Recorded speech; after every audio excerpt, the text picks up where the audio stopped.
नमस्कार, किसान समाचार में आपका स्वागत है। मैं हूं रेशमा आपके साथ। आइए नजर डालते हैं इस वक्त की हेडलाइंस पर। केंद्रीय सहकारिता मंत्री अमित शाह ने दिल्ली में एफपीओज के माध्यम से पैक्स को मजबूत करना विषय पर एक दिवसीय मेगा कॉन्क्लेव का किया उद्घाटन। कहा, कृषि, पशुपालन और मत्स्य पालन भारतीय अर्थव्यवस्था की ताकत। जीडीपी में इन क्षेत्रों का बड़ा योगदान। कृषि मंत्री तोमर ने कहा, 2014 के बाद मोदी सरकार ने कृषि कल्याण के लिए किए हैं कई काम।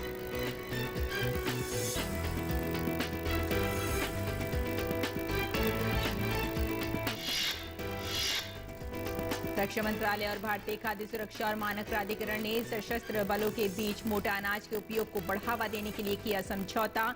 नई दिल्ली में रक्षा मंत्री राजनाथ सिंह और स्वास्थ्य मंत्री मनसुख मंडाविया की उपस्थिति में समझौतों पर किए गए हस्ताक्षर। सशस्त्र बलों के परिवारों को पौष्टिक आहार अपनाने के लिए किया जाएगा प्रोत्साहित।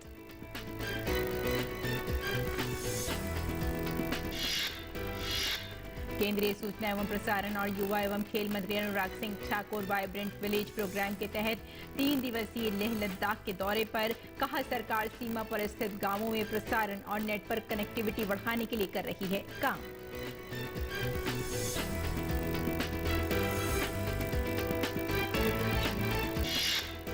हरियाणा के मुख्यमंत्री मनोहर लाल ने भारतीय किसान संघ हरियाणा के पदाधिकारियों और कई विभागों के अधिकारियों के साथ की बैठक। कहा, मेरी फसल मेरा ब्यौरा पोर्टल पर किसानों की जमीन का 100% करवाया जाएगा पंजीकरण। हैफेड तैयार करेगा जैविक खेती का पायलट प्रोजेक्ट। कृषि विभाग में जल्द होगी एडीओ की भर्ती।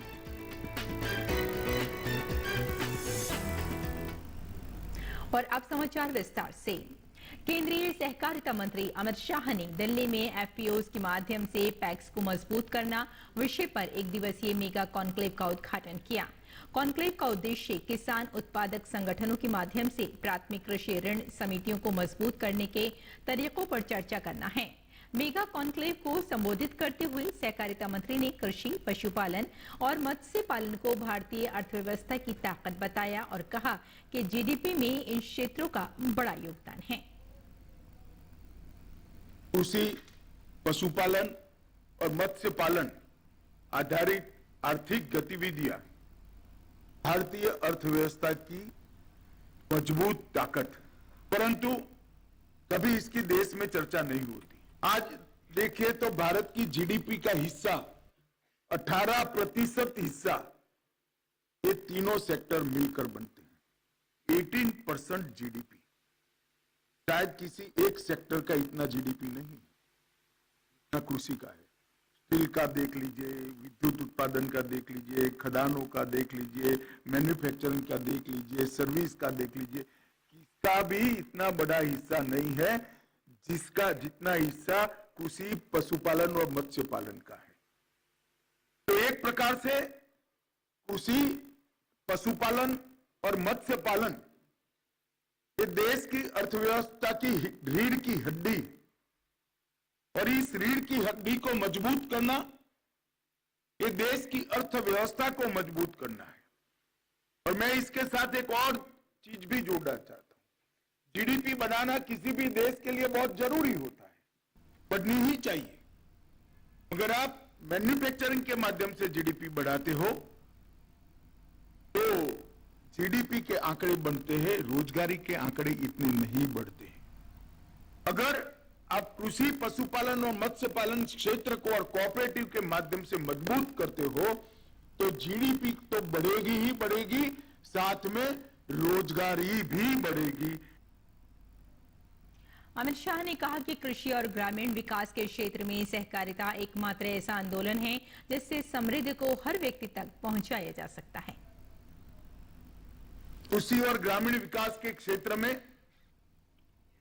सहकारिता एकमात्र ऐसा आंदोलन है जिसके माध्यम से समृद्धि को हर व्यक्ति तक पहुंचाया जा सकता है। आपके पास पूंजी है या पूंजी नहीं है, अगर श्रम करने का हौसला है, काम करने की धगस है और अपने आप को आगे ले जाने की कौवत है, तो सहकारिता आंदोलन पूंजी नहीं है ऐसे व्यक्तियों के लिए भी एक बहुत बड़ा साधन बन सकता है। इसलिए देश के 65 करोड़ से ज्यादा उसी के साथ जुड़े हुए नागरिकों को संबल देने के लिए और उनकी छोटी छोटी पूंजी का योग बनाकर कोऑपरेटिव के माध्यम से एक विराट पूंजी बनाकर उनको समृद्ध बनाने की दिशा में सहकारिता आंदोलन महत्वपूर्ण योगदान दे सकता है। केंद्रीय कृषि मंत्री नरेंद्र सिंह तोमर ने मेगा कॉन्क्लेव को संबोधित करते हुए कहा कि 2014 के बाद मोदी सरकार ने कृषि कल्याण के लिए कई काम किए हैं। 2014 के बाद लगातार प्रधानमंत्री जी ने गांव, गरीब, किसान, सहकार और समृद्धि इस यात्रा पर विशेष बल देने का प्रयत्न किया है। प्रधानमंत्री जी ने देश में नए 10,000 एफपीओ बनाने का कार्यक्रम निर्णित किया, मंत्रिपरिषद ने उसको स्वीकृति प्रदान की और 6,865 करोड़ रुपया केंद्र सरकार पूरे इस आंदोलन पर खर्च करे, ऐसा मंत्रिपरिषद द्वारा स्वीकृति प्रधानमंत्री जी ने प्रदान की। रक्षा मंत्री और स्वास्थ्य मंत्री की उपस्थिति में मिलेट्स के उपयोग को बढ़ावा देने और सशस्त्र बलों के कर्मियों के लिए खाद्य सुरक्षा सुनिश्चित करने के लिए समझौता ज्ञापन पर हस्ताक्षर किए जाएंगे। भारत की मिलेट क्रांति मोटे अनाजों के स्वास्थ्य संबंधी और पर्यावरणीय लाभों के बारे में बढ़ती जागरूकता के साथ साथ कृषि अभ्यासों को पुनर्जीवित करने तथा छोटे पैमाने के किसानों को समर्थन देने के प्रयासों से प्रेरित है। इसे सार्वजनिक स्वास्थ्य में सुधार और सतत कृषि को बढ़ावा देने की देश की दोहरी चुनौतियों के समाधान के रूप में देखा जा रहा है।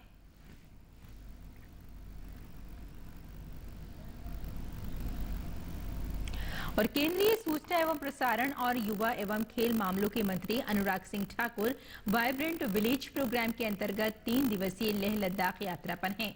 भारत चीन सीमा से सटे गांवों के विकास के प्रति मोदी सरकार की प्रतिबद्धता जाहिर करते हुए केंद्रीय मंत्री ने कहा कि सरकार भारत चीन सीमा पर स्थित इलाकों में प्रसारण तथा नेटवर्क कनेक्टिविटी बढ़ाने के लिए कृत संकल्पित होकर कार्य कर रही है। उन्होंने कहा कि हम जल्द भारत चीन सीमा पर सुदूरवर्ती क्षेत्रों में रहने वालों को दूरदर्शन फ्री डिश का कनेक्शन उपलब्ध कराएंगे। इसके अलावा बेहतर मोबाइल कनेक्टिविटी उपलब्ध कराने हेतु भी तेजी से कार्य किए जा रहे हैं। ठाकुर ने 32 परिवारों के लिए आवास, सौर ऊर्जा, पेयजल, साइकिलिंग ट्रैक, कृत्रिम झील और पर्यटन सब्सिडी संबंधी अनेक विषयों पर चर्चा की। इसके साथ ही इन्होंने वन्यजीव के मुद्दों, जीवन ग्रामीण कार्यक्रम में समावेश, एक ही इलाके में घुमंतू समुदाय को बसाने जैसे अन्य कई मुद्दों पर भी चर्चा की। ठाकुर ने कहा कि आज सुदूर से सुदूर छांगथांग इलाके में भी हर घर को जल जीवन मिशन के अंतर्गत पानी की आपूर्ति की जा रही है। इस दौरान ठाकुर ने छांगथांग और आसपास के गांवों में विकास में बढ़ोतरी करने वाली अनेक योजनाओं का अनावरण किया। इन पहलों में बेहतर कनेक्टिविटी के लिए बुनियादी ढांचे को उन्नत बनाना तथा क्षेत्र के प्राकृतिक सौंदर्य की बुनियाद पर इको पर्यटन को प्रोत्साहन देना शामिल है।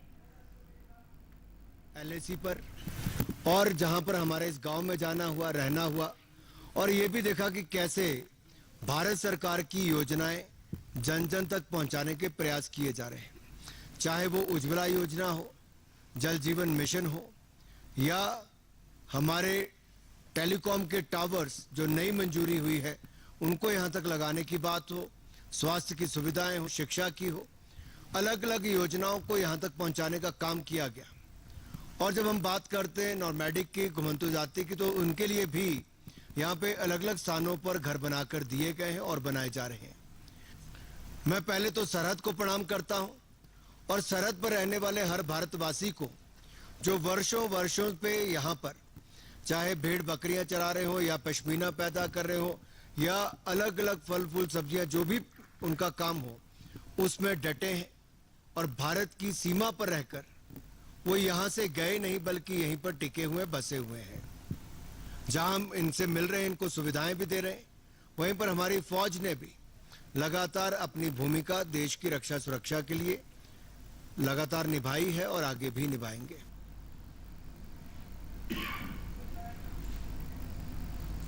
हरियाणा के मुख्यमंत्री मनोहर लाल ने चंडीगढ़ में भारतीय किसान संघ हरियाणा के पदाधिकारियों व विभिन्न विभागों के अधिकारियों के साथ बैठक की।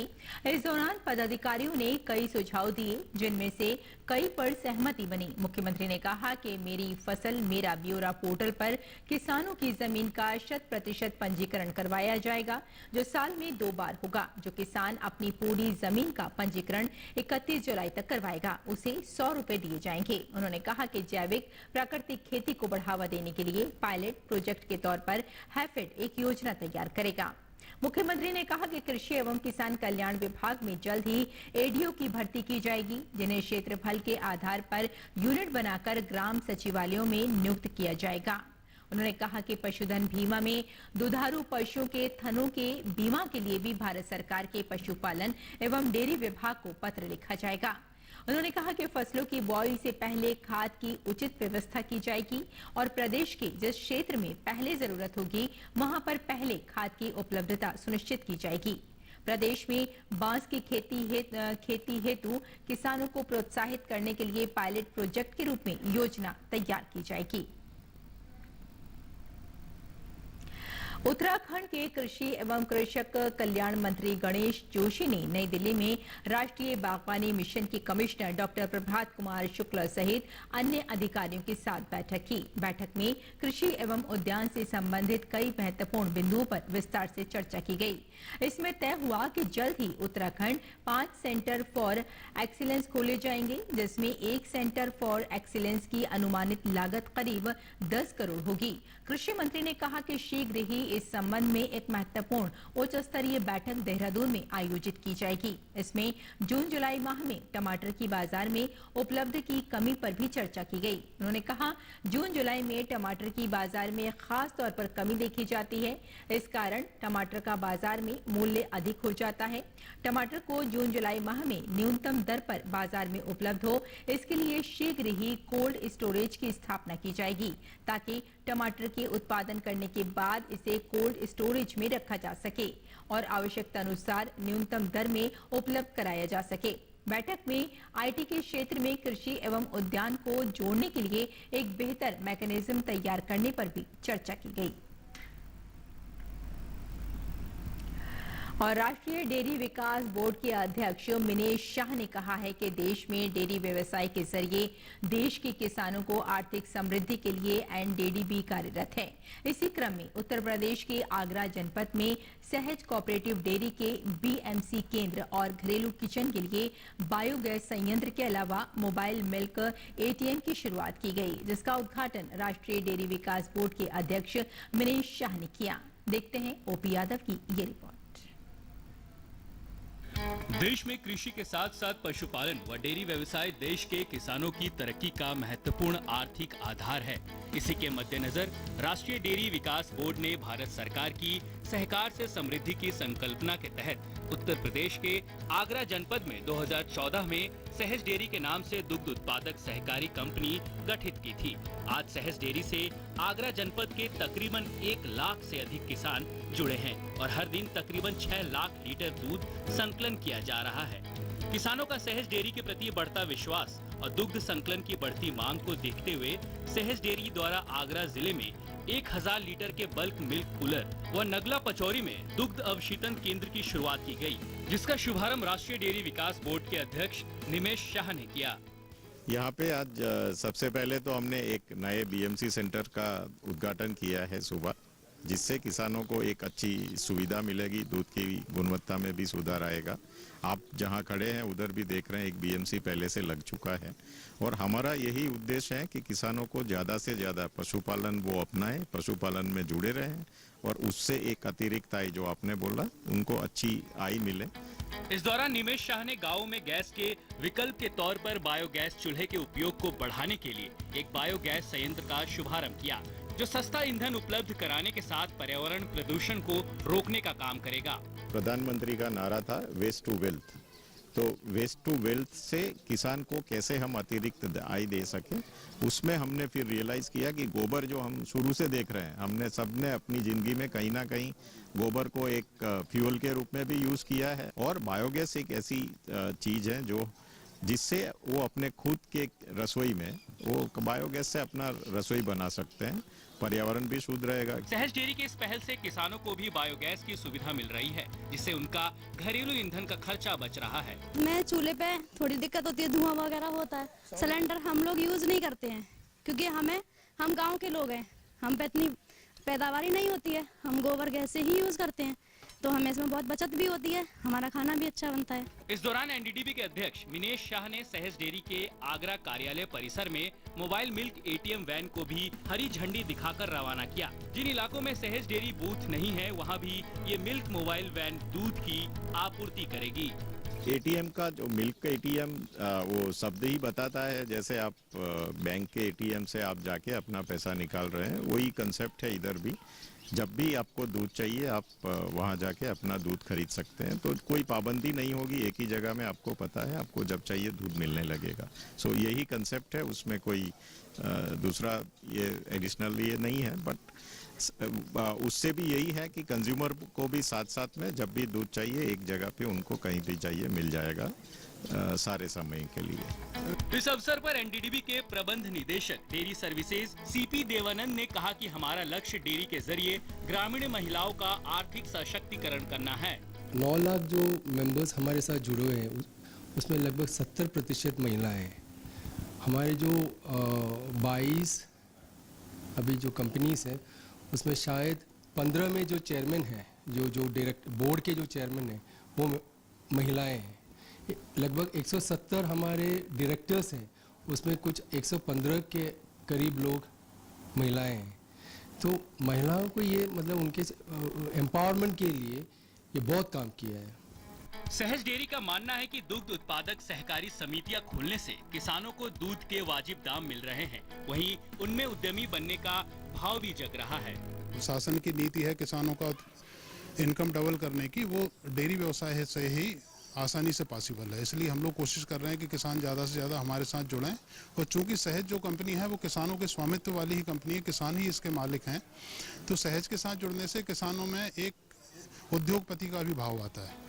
कार्यक्रम के दौरान सहज डेयरी से जुड़े प्रगतिशील किसानों को जहां सम्मानित किया गया, वहीं किसानों की आर्थिक तरक्की के लिए सहकार से समृद्धि की संकल्पना को साकार करने के लिए आपसी सहयोग व साझेदारी बढ़ाने पर जोर भी दिया गया। राष्ट्रीय डेयरी विकास बोर्ड के अध्यक्ष डॉक्टर मिनेश शाह ने उत्तर प्रदेश के आगरा जनपद के नगला पचौरी में सहज डेयरी के मिल्क चिलिंग प्लांट और मिल्क एटीएम के साथ बायोगैस संयंत्र का उद्घाटन किया। निश्चित तौर पर एनडीडीबी की इस पहल से एक और जहां भारत सरकार के सहकार से समृद्धि अभियान को गति मिल रही है, वहीं दूसरी ओर किसानों की आर्थिक तरक्की होने से देश को डेयरी सेक्टर में आत्मनिर्भर बनाने का महत्वपूर्ण काम भी हो रहा है। मेरे सहयोगी कैमरामैन संजय जैना के साथ में OP Yadav, DD news, Nagla Pachauri, Agra. और पिछले कुछ दिनों से लगातार हो रही भारी मानसूनी बारिश के कारण असम में बाढ़ की स्थिति जस की तस बनी हुई है। मौसम विभाग ने कोकराझार, चिरांग, बारपेटा, बोंगईगांव, दीमा हसाऊ और कछार के लिए येलो अलर्ट जारी किया है। वहीं राज्य के कई हिस्सों में आज भी भारी बारिश की संभावना जताई गई है। बारिश के कारण देसांग और ब्रह्मपुत्र नदी का जलस्तर काफी बढ़ गया है। बाढ़ से विश्वनाथ, बोंगईगांव, चिराग, धेमाजी, डिब्रूगढ़, तिनसुकिया, कोकराझार, नलबाड़ी और तामुलपुर समेत 10 जिले प्रभावित हैं। असम राज्य आपदा प्रबंधन प्राधिकरण ASDMA के अनुसार 41,000 लोग बाढ़ से प्रभावित हैं। नवीनतम आंकड़ों के अनुसार 179 गांव बाढ़ से प्रभावित हैं, जिनमें धेमाजी, चिरांग और विश्वनाथ सबसे अधिक प्रभावित हैं। वहीं कल चिरांग और डिब्रूगढ़ में 10 मेडिकल टीमें तैनात की गईं। एनडीआरएफ, SDRF समेत स्थानीय प्रशासन की टीमें लगातार बाढ़ की स्थिति पर नजर रख रही हैं। और आम के शौकीनों के लिए एक अच्छी खबर है। लखनऊ में उत्तर प्रदेश आम महोत्सव की आज से शुरुआत हो गई है।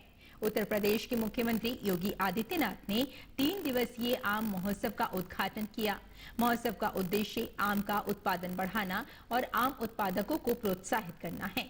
महोत्सव में मध्य प्रदेश, उत्तराखंड, छत्तीसगढ़, राजस्थान, दिल्ली और हरियाणा आदि राज्यों के किसान और कारोबारी भी भाग ले रहे हैं।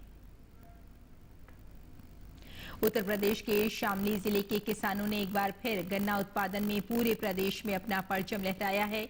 शामली जिले के किसानों ने कड़ी मेहनत, लगन और वैज्ञानिक दृष्टिकोण को अपनाते हुए गन्ना उत्पादन में लगातार 5वीं बार जिले को पहला स्थान दिलाया है। देखिए ये रिपोर्ट।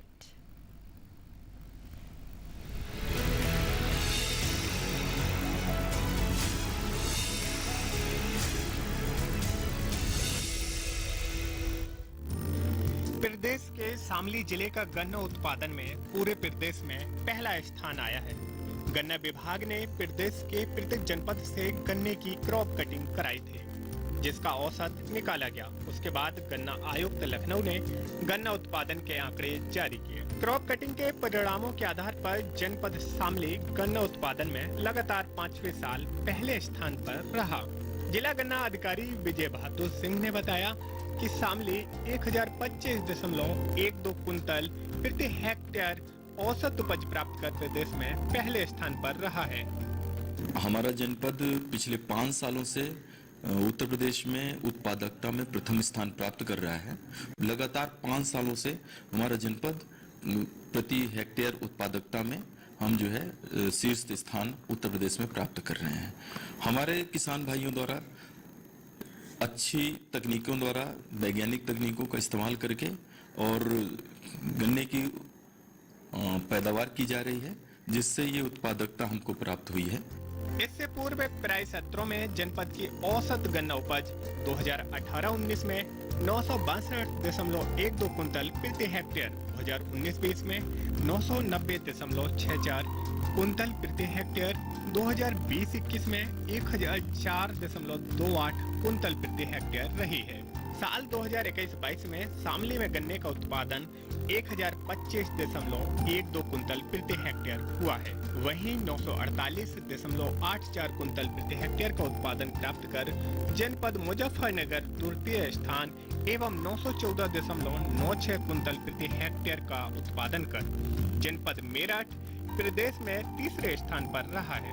जिला गन्ना अधिकारी ने बताया कि इसके लिए जनपद शामली के समस्त गन्ना किसान बधाई के पात्र हैं, जिनकी श्रम शक्ति और दृढ़ इच्छा तथा विभाग द्वारा दिए गए सुझाव के अनुसार गन्ने की वैज्ञानिक विधि से खेती करने के कारण जिले को गन्ना उत्पादन में प्रथम स्थान पाने का गौरव प्राप्त हुआ है।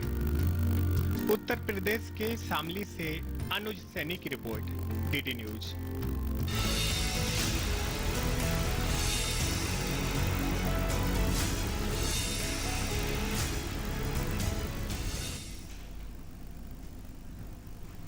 और आइए अब कुछ और महत्वपूर्ण खबरों पर नजर डालते हैं। खास खबर में सुप्रीम कोर्ट के 2 नए जजों जस्टिस उज्जवल भोइया और जस्टिस एसवी भट्टी को आज भारत के प्रधान न्यायाधीश DY चंद्रचूड़ ने शपथ दिलाई। इन नियुक्तियों के साथ ही सुप्रीम कोर्ट में जजों की संख्या 33 हो गई है। दिल्ली में बाढ़ के कारण कई तरह की बीमारियों का खतरा भी बढ़ गया है। डॉक्टरों के अनुसार जिन इलाकों में पानी भर गया है वहां इन्फेक्शन फैल सकता है। ऐसे इलाकों में हैजा, टाइफाइड और हेपेटाइटिस के फैलने का खतरा है। देहरादून में स्वास्थ्य और परिवार कल्याण पर सलाहकार संसदीय समिति की बैठक का आयोजन हुआ। बैठक में शहरी और ग्रामीण दोनों क्षेत्रों में स्वास्थ्य बुनियादी ढांचे, निगरानी और स्वास्थ्य अनुसंधान में महत्वपूर्ण अंतराल को भरने के तरीकों पर विचार विमर्श किया गया। महाराष्ट्र के पुणे में एक गोदाम में भीषण आग लग गई। आग लगने की वजह से स्पष्ट नहीं हो पाई है। आग के चलते धुएं का गुबार कई किलोमीटर दूर से ही आसमान में दिखाई दे रहा है। जम्मू कश्मीर के शोपिया में आतंकियों ने 3 बाहरी मजदूरों पर गोलीबारी की, जिसमें तीनों मजदूर घायल हो गए। कश्मीर जोन पुलिस के अनुसार घायलों को अस्पताल में भर्ती कराया गया है। मशहूर सैंड आर्टिस्ट सुदर्शन पटनायक ने पुरी के समुद्र तट चंद्रयान 3 का मॉडल बनाकर विजयी भव का संदेश दिया है। उन्होंने इसरो के वैज्ञानिकों को शुभकामनाएं देते हुए 500 स्टील की कटोरों का इस्तेमाल करके चंद्रयान 3 की अद्भुत कलाकृति रेत पर उकेरी है। और बिहार में भाजपा कार्यकर्ताओं पर लाठीचार्ज के बाद नीतीश कुमार सरकार की जमकर आलोचना हो रही है। भाजपा सांसद रविशंकर प्रसाद ने कहा कि इसमें हमारे कार्यकर्ता की विजय सिंह की मृत्यु हुई है। नीतीश कुमार को जनता जवाब देगी। उत्तर प्रदेश के मुख्यमंत्री योगी आदित्यनाथ ने लखनऊ में Uttar Pradesh health technology summit 2023 में भाग लिया। राज्य सरकार और स्टैनफोर्ड यूनिवर्सिटी के Stanford buyers centre for bio design के मध्य साझेदारी के संबंध में ये कार्यक्रम आयोजित किया गया है। तो किसान समाचार में फिलहाल इतना ही। अनुमति दी, नमस्कार।